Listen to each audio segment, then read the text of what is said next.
Welcome back. We're talking with animal trainer Mary Green of K9 Manners and More to talk about some behavior problems or issues you may have been struggling with your dog. Mary, welcome back. Griffin is here as well. We got 3 good questions today, so let's go ahead and get started. This first one comes from Judy. Judy says, my 8-week-old puppy sleeps all night in her crate, but cries in her play yard during the day.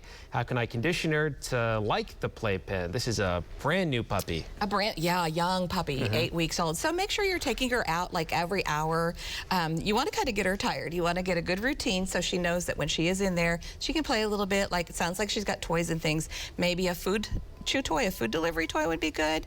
And I just think they kind of get bored, you know. So make sure you're doing some training, even at 8 weeks old. Get some interaction going, some training with the puppy, and get a good house training routine started now. And hopefully she'll grow out of it too. Yeah. She'll get acclimated. Okay. All right. So our next question comes from Heather, and Heather asks, I have 2 two-year-old dogs who constantly dig holes in our backyard.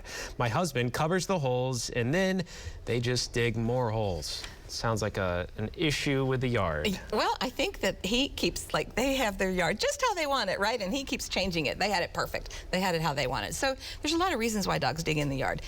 Underground cables like electricity, the cable TV, all of those things, you know, you feel this current. I think the dogs are really sensitive to feeling this current. Then there's the moles issue. And I know, like, gophers and moles, it's terrible in my yard. And so there's always trenches that they're digging for that. It really comes down to supervision. So if the dogs are kind of home alone all day and they're outside in the yard and there's 2 of them, they're going to kind of persist in that. So you have to really watch them. One thing that has worked occasionally is to create a digging area for them. So you can set up like a children's sandbox, right? And you put dirt in it, and you put maybe their dog bones in it, or you put something interesting in there that they can actually dig for. And then they want to dig in that place. So sometimes you can channel it to a more appropriate digging place. But it's really hard to just extinguish digging behavior because it's very self-rewarding. Yeah, and some breeds probably do it a little more than others as well. Yeah, so. Like, can you imagine the beagles? Yeah, definitely. All right, our last question is from Sammy, and Sammy says, my 3-year-old Poodle will not come back into the house if I let her outside with a leash. She doesn't run off, but it takes us hours to get her back inside.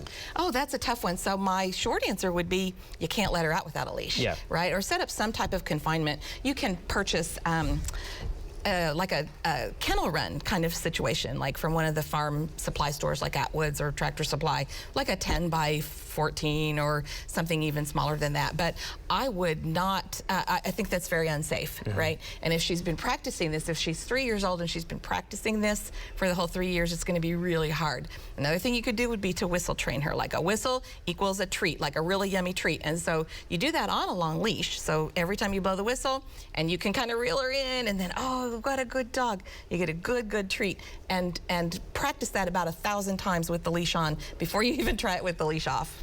Okay, Mary, thanks so much. Great advice. You're welcome. And good to see Griffin as well. If you have a question for Mary about training your dog, send us an email at noonshow@griffin.news, and we will ask it next time. Okay.